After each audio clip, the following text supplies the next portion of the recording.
Namaste Didi. I welcome you to the 43 All Odisha Sri Aurobindo Women Study Circle Conference 2022. Today's our topic is to thee our infinite gratitude. But before our discussion, I would like you to give a small introduction about Jhumurdi. Her full name is Jhumur Bhattacharya and she was born at Calcutta in the year 27th November 1939 and came to the Sri Aurobindo ashram in the year February 1942. When Jhumurdi came to the ashram, she was 2 years, 2 months, and at that time children were below 4 years were not allowed to enter the ashram because of the force. And from that age she was in the ashram, brought up in the direct contact of the mother and Sri Aurobindo.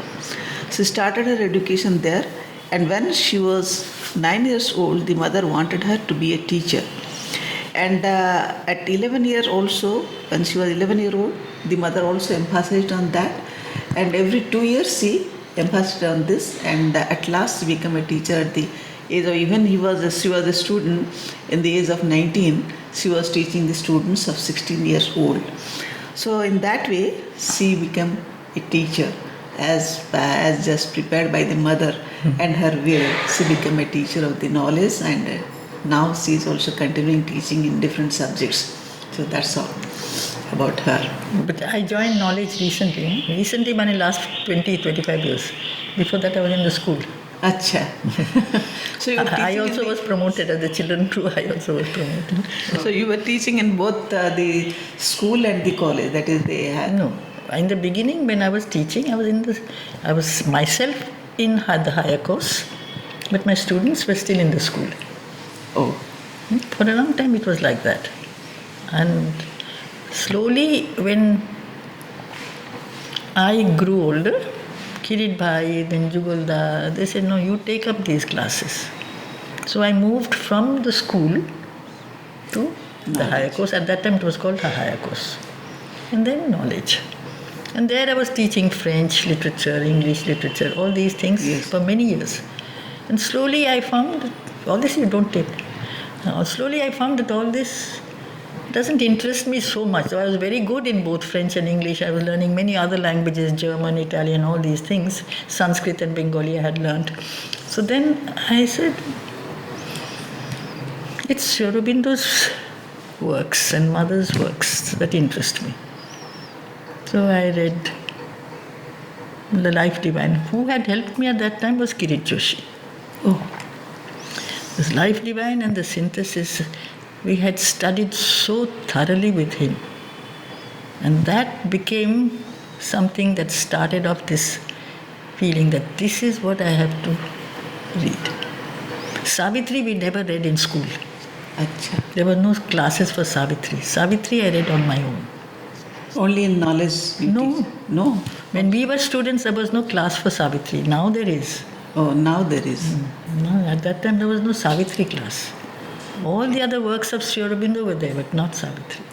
Okay. Because those things we do not know. That is the thing. Anyway, thing yes. So I don't know if I'm teaching Savitri, but I'm learning Savitri. Every time I read something new, suddenly opens up. And you say, yes, this is also what he's saying. It's endless. You can read a million times and you'll find there are always more things that are there to be discovered. That, yes. So thank you, Didi, once more.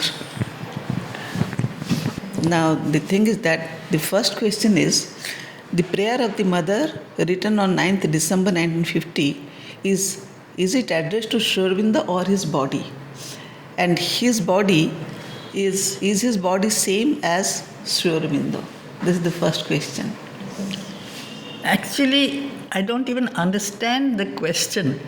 How can you make a distinction between the body, the incarnation of the divine who puts on a body, and you separate the body from him? It is addressed to him, to the Lord. Yes. Who has put on a body by choice, and this is the supreme sacrifice. So if you say it's addressed to the body, you are making separation, a distinction between Sri Aurobindo and his body. They are not two different things. Yeah. Sri Aurobindo is the whole reality of the universe. And to say that to thee our infinite gratitude is a very difficult thing, because we only say it. Do we live it? Do we feel that at every moment that we cannot be without him? Yeah. We just say a prayer, you say a sentence. But to be able to say that infinite gratitude, which is really the movement that comes out of your deepest heart or your psychic being, to say, give your thanks to that Supreme who has come down on earth among us, who has worked, struggled, suffered, endured so much, all for whose sake? For our sake. And that is what we forget. He has put on a body by choice. The avatar is not an evolving being. We are evolving being. We are moving from the lower to the higher. The avatar comes down from the highest to our level, so that we can slowly move. He can show us the way. This is the supreme sacrifice that the divine avatar always makes. Every avatar has done this. And this is the greatest sacrifice of Sri Aurobindo and the mother. I don't separate them. They are not, when you say to thee our infinite gratitude, it is not to him alone. For me, it is for both. Yeah. They are two expressions of the same. And both have taken this human embodiment. But that doesn't mean that they are different from their embodiments. And actually, what is the yoga of the mother and Sri Aurobindo? In the end, what is it? It's the yoga of transformation. Yeah. And the transformation is in the cells of the body, where the substance is matter. But in the substance of matter, there is the possibility of consciousness, that light. And it is this that he has come to show us, because this is what he has really experienced in Savitri. Yes. This is what mother has experienced if you read her last talks. To be able to awaken the consciousness in the body. So can you separate consciousness from body? No. So this question is really too, in a sense I would say, it's too mental. It's the mind that says, because he has used the word envelope, you say the envelope is not the letter. No, that is not a letter. The form is also the spirit. In the end, your form will also, even today, just now, we are not yet fully evolved, but even now, the face or the form is not features and body, it reveals a certain state of consciousness. And therefore, there are forms that glow, that shine. There's a sense of beauty and wonder, which has nothing to do with what outwardly you call a beautiful face or line. But if you read Sri Aurobindo's life, you also see how gradually, as he was proceeding in his yoga, his body changed. Yes. If you have read the words of Puraniji, he speaks when he first saw Sri Aurobindo in 1918, I think. Sri Aurobindo was dark-skinned. He came back a few years later and the color of his skin was changing. It is as if the inner concentration of consciousness was manifesting itself on the outside. And when we saw him, because I saw him 4 times a year after 42, and in 50 I saw him many times, and I cannot still believe that he was ever dark-skinned because he was so golden, so beautiful. It's as if, and gold is the symbol of the supreme consciousness. It's a symbol in the occult plane, and his whole body was golden. Yes. And on the 5th of December, that light was being thrown out of his body. Yes. So the whole room was illumined. Where was darkness? There was no dark-skinned person. And today I am told he was dark-skinned, it's hard for me to believe. And what has skin to do anyway? It was for a while a veil of matter which slowly began to become receptive to the consciousness that is inhabiting the body. And that body begins to shine, begins to glow, begins to be illumined, because the inner presence is manifesting itself on the outside. So do we make a separation between the outside and the inner nature? No. We are divided beings. Human beings are. So we have made, you hide one part of your nature and you show another part. You're a mental being, you speak half the truth and the other half you suppress, if sometimes say falsehood. So we are not one person. We are made of many elements. But the more you become one single person, you cannot make a division. What is within is without, what is without is within. And I must say that darshan we had from I was just 11 years old. From the 5th of December till the 9th of December, we kept on going again and again and again, because there was, at least for me, no sense of grief. I didn't understand, no sense of loss. It was simply a marvel. It was something that was a wonder. It was so beautiful. I've never seen anything even remotely close to how beautiful that was. Nothing ever can be as beautiful. The whole room was glowing. And I didn't understand anything. I didn't know. Later she spoke of that he brought down the supramental into the body. What is supramental? I don't know. I am not aware of these words. I was too small a child. But I knew that it was something wonderful. That much I knew. And we could not stay away from that room. Again and again and again and again, during the whole day, in the evening. Work in the ashram, to help to make the samadhi ready. We've also helped carrying, they were digging and we were carrying the stones, they're stones, digging that. because they're digging. So have to go and put the mud and the pebbles and the stones, that's all we could do. We are small children. We are given that and we're going and putting that at the back in the prosperity side in the garden, throw that mud, come back. And that's all we actively participated in that. That's all we were allowed to do. From time to time we just come home, eat a little and go back. But spend the whole day in the ashram for that. Either we are working, the men were working for the samadhi, the children were taking these chettis and putting them, the mud and the soil, in the back garden.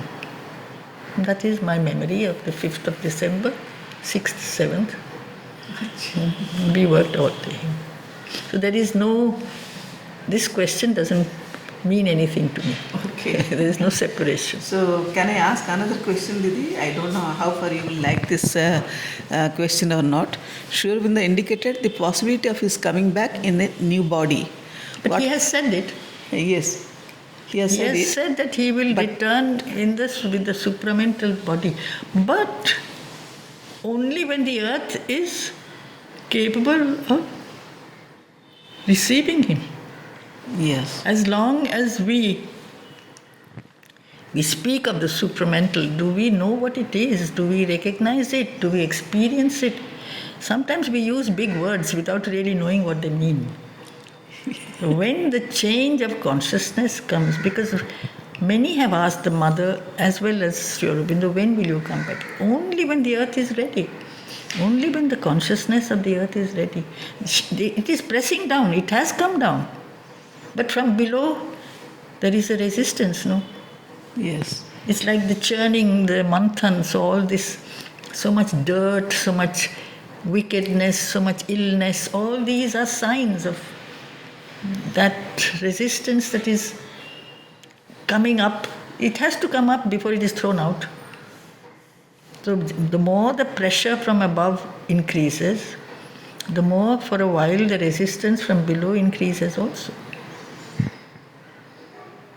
And that is why at present you see so much disorder on every plane, on every level, whether in your mind or heart or in your body, the sickness, the so-called pandemics and all. Yeah. The pandemic is not just a physical thing, it's a pandemic of fear.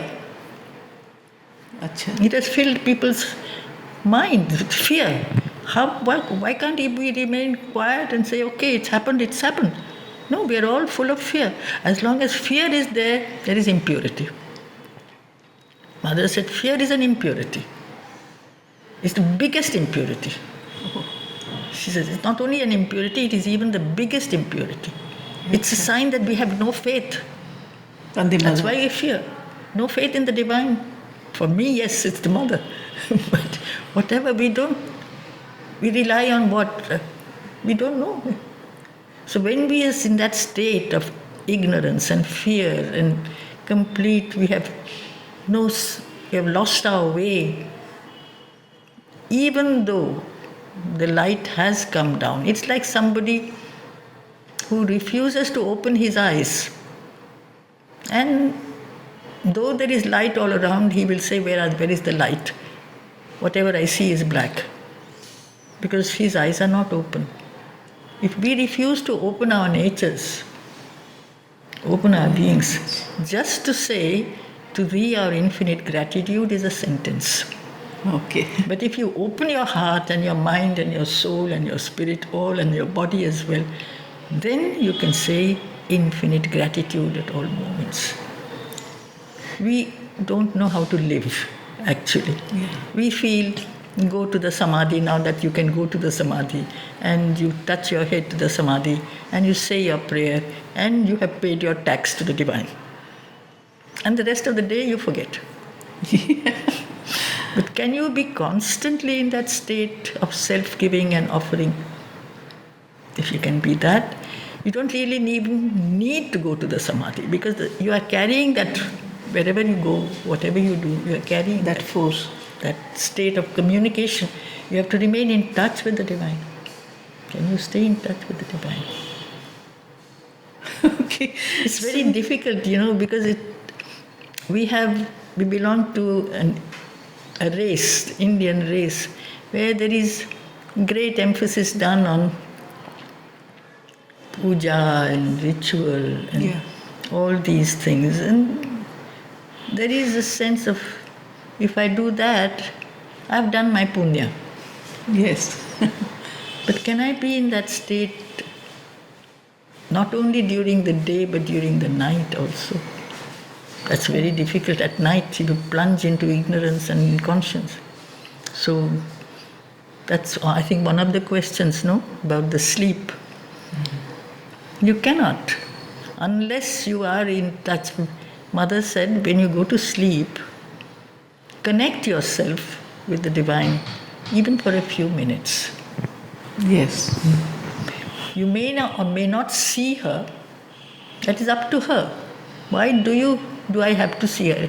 Leave it to her. She will come to you when you are ready. Sri Aurobindo will come to you when you are ready, worthy of him. But what will not come to you if you have opened yourself and connected yourself, is that no dark force, no harmful beings. There are dark forces, there are vital beings. They really come to take over the human nature when man is off his guard. And when you are asleep, in a sense you're off your guard. Your consciousness has been put aside. So she had told me also.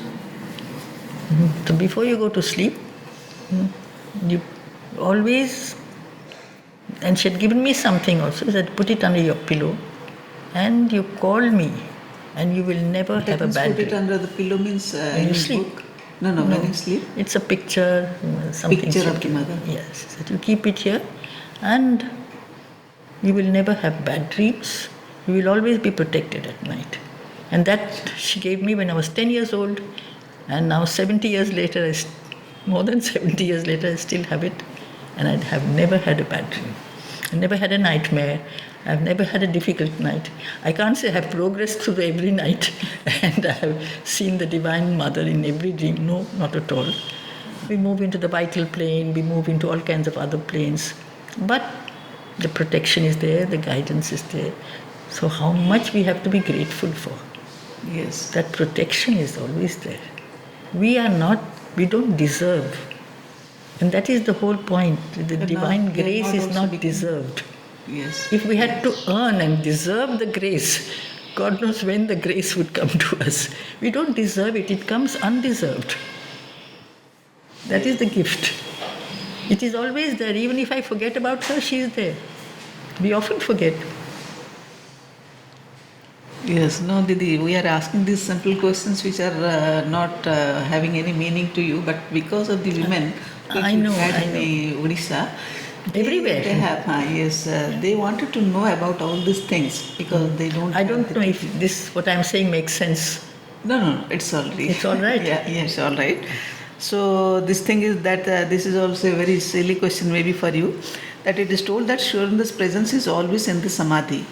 How we can feel his active presence, and can we now communicate with him as he was in his physical body? Can you communicate with him? With him? See now, him as he was in his first physical of all, body. when he was in his physical body, very few could go to see him. Yes. It's a small number. We could not go to see him. Yeah. You could not communicate. The people wrote letters. But after he has given up his physical body, as Mother has said, he is in the subtle physical. Yes. He has said that, Subtle isn't it? physical. So he is not limited to a body. He has become universal. Everyone can communicate with him if you enter into that connection. Yes. If he is same for depends the on the mother, individual. you feel now that when the mother was physically there, she saw only a few people. Yes.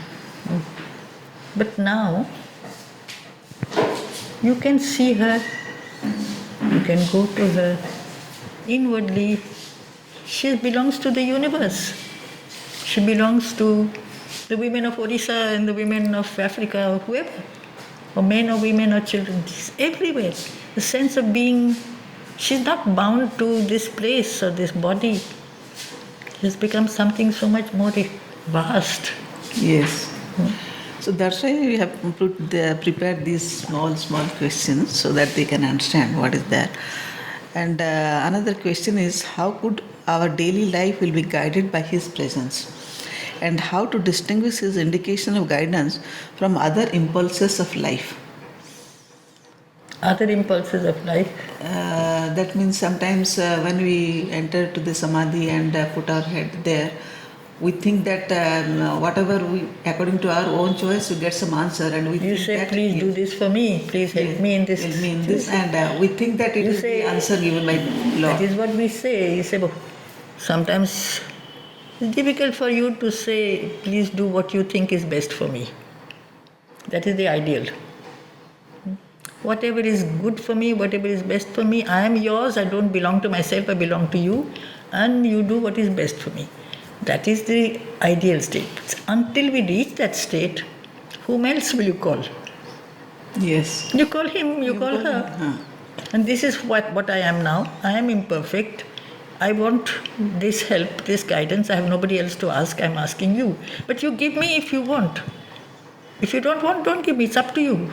This is something she taught us as children also. She gave us things.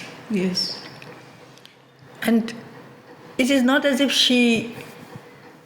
this kind of life of absolute simplicity and austerity, and you should not have things, you should not wear beautiful clothes, or you should not eat good food. Not that. She would give us. But she would always say, look, this is for you. If you played a game, she played games with us. And if you won, she would give you one big chocolate. But she's saying, here, this is for you. But just remember, when it is there, it is good. When it is not there, it is good. And when it is there, it is good, and when it is not there, it is also good. Yeah. That means no attachment. Oh, Whatever is given to you, you accept. If it is not given to you, you don't revolt. You don't say, why today it is not there. acha. You just be in that state of absolute receptivity, openness, acceptance. The best is being done for you. Sometimes she helps you. When the help is not there, maybe that is the best for me.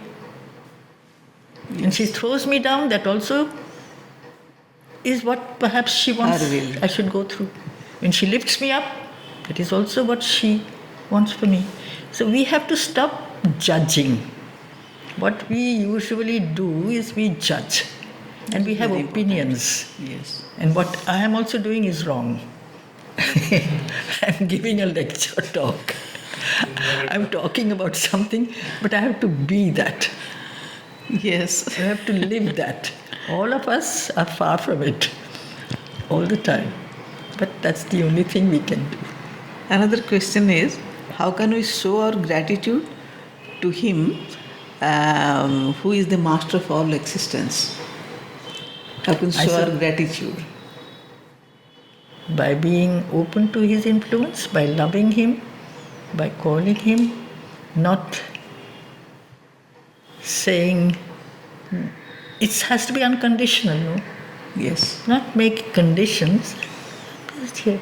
Do But we whatever. make well always conditional. Always we make conditions, no? And mother's last talks you will always find, let thy will be done. Yes. And sometimes she even added, because there she was doing the yoga of the earth, the yoga of the cells of the body, and she said, let thy will be done and not mine. Yes.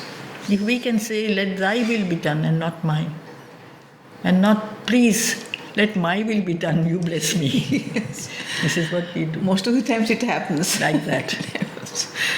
Now, another question about our study circle, women's study circle, that once mother said that the 21st century belongs to the women. What is your opinion? I don't know. That you have to ask mother.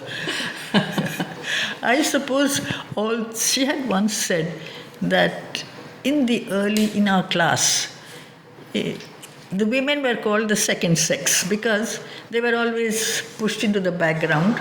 Yes. And the men took up all the responsibilities, even in the age of absolute, you might say, but men were still barbarians. They are the ones who went out of the house, did the hunting and all that. And the women had to stay at home and cook the food and look after the children. So they didn't seem to have an individuality or a choice or a life of their own. Men decided. And even now, there are so many places in India still where the man or the father, the son or the brother decide this is what should be done, and the woman has to do.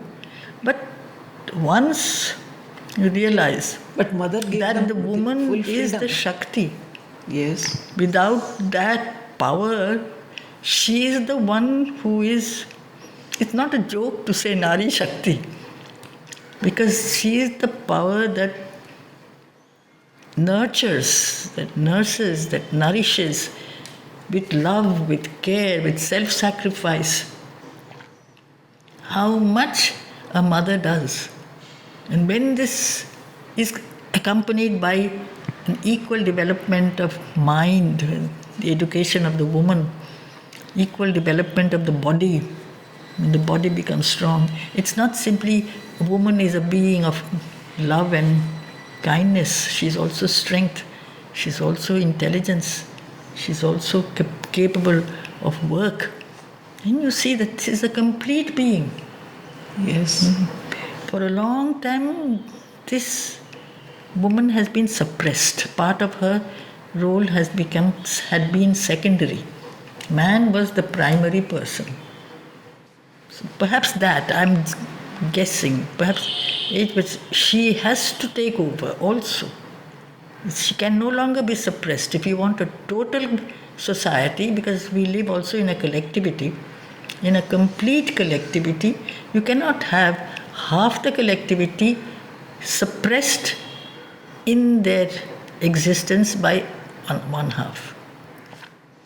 I have to do what I am told. Yes. I have to do what I am told only by the divine. If the divine tells me to do something, I will do it. When in me that change of consciousness has happened, then I don't need any other support.